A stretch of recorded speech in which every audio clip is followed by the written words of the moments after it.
All right, now we're here at the WordPress setup. So this is step 3 of the web setup process that we're going to show you how to do and have like everything on your website. I mean, this is so cool with WordPress.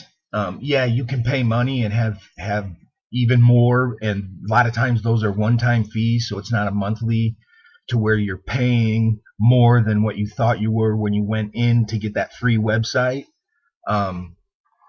So this is so cool. So now here's what it's going to tell you. It's going to tell you that you need to have 12.76.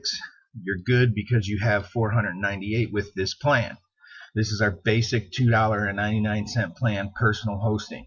But it will expand automatically up to our next level before it ever charges you anything. And more than likely, it's not going to charge you another dime because we don't do that. All right?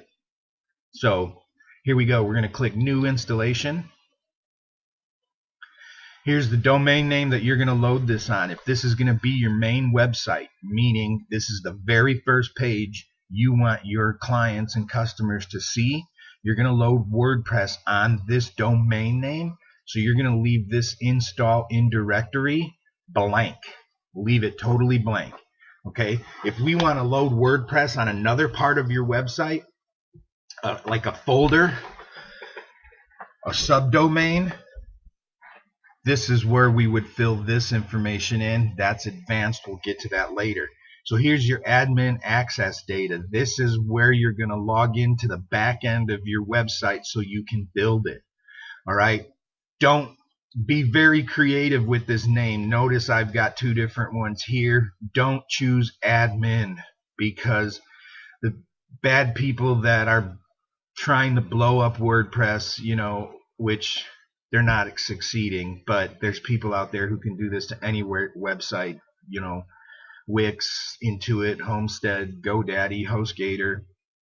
Okay, don't create admin because people know that it's easy to get in. In fact, we're going to show you how to load some extra security into your website and help avoid that. Okay, so choose some kind of a nickname that is just out there and creative for you. So I can choose something that I know that was dear to me. Yeah, my friends could probably figure this out, but not the average Joe would. So now I'm going to enter the password that I want to use. All right, so there it goes in there.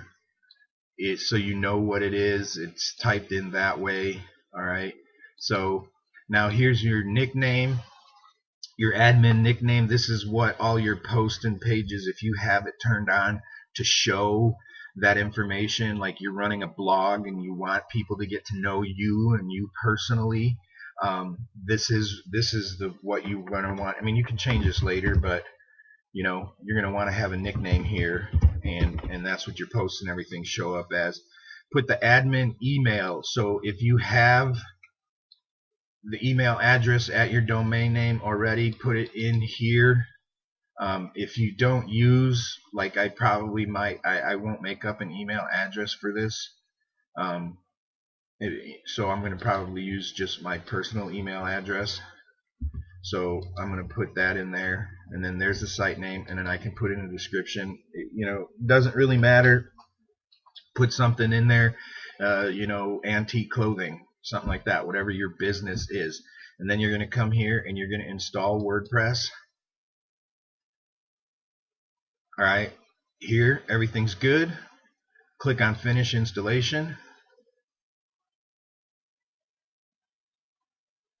Going to tell you don't remove the file name, leave it alone so your website can say great. You can have this information right here emailed to you, so you're going to want to put in your email address right there. Click Send Email, and then that's your login information. So now you've loaded WordPress. So if you go here back to WordPress, here it tells you have a current installation. Okay, so now if you visit the site, it should, since you haven't deleted this file, you're not going to see the WordPress yet. So that's how you can build your website without anyone seeing it. until you're ready to publish.